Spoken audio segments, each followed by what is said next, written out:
Let's discuss an important concept from economics, the Laffer curve. This concept is named after the man who developed it, Arthur Laffer, a major American economist who has taught at the University of Chicago, University of Southern California, and elsewhere.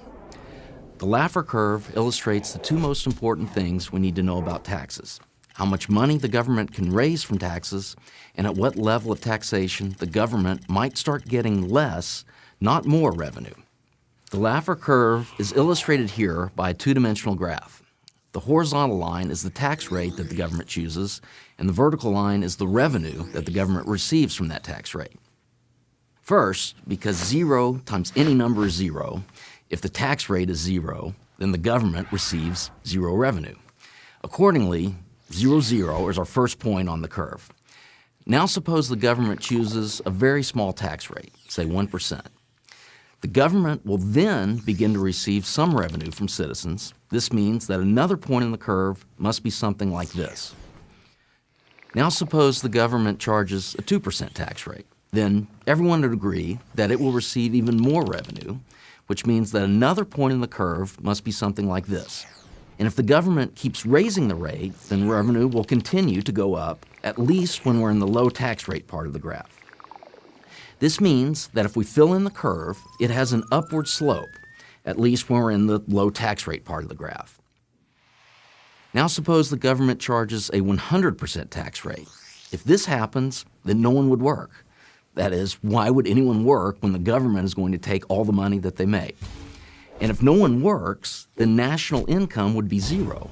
This means that government revenue would be 100% of 0, or 0. This means that another point of the curve must be here. Now, let's complete the curve. When we do, we see that the curve must have a hump. That is, it could look like this, or this, or this. But it has to have a hump. This is simply because the revenue line has to go up in the low tax rate part of the graph, and it has to start going down to reach the point we drew at the 100% tax rate. But if the curve slopes downward, it implies something remarkable, something that few of those who push for higher and higher taxes want to admit. It means that when tax rates are high, if you make them higher, you'll actually bring in less revenue to the government. This has in fact occurred in practice. For instance, during the Great Depression, when Congress passed the Hawley-Smoot tariff bill, although the bill raised taxes on imported goods, the revenue that came from those taxes actually decreased. A more recent example occurred in the early 1980s. After President Reagan and Congress drastically reduced the tax rates on the rich, the tax revenue that came from the rich actually increased. All economists, even the most left-wing ones, agree that the true Laffer curve, the one that reflects real life, has a hump. And that therefore, the curve has a downward sloping part, meaning at some point, tax revenues start going down when you increase rates. So where then do economists disagree? They disagree about exactly where the hump occurs. When I took my first economics class in 1984 at Stanford University, the textbook said that the hump occurs somewhere around the 70% tax rate. But apparently, I was taught something wrong. New evidence from an unexpected source suggests that the hump occurs at a much lower tax rate, something around 33%. That source is a study by Christina Romer and her husband David Romer. Both are economics professors at the University of California, Berkeley. Christina Romer was the chairman of President Barack Obama's Council of Economic Advisors. In other words, the study was written by one of the most influential liberal economists in the United States, and it was published in the American Economic Review, the most widely respected economics journal in the world. The study examined how national income responds to tax rates.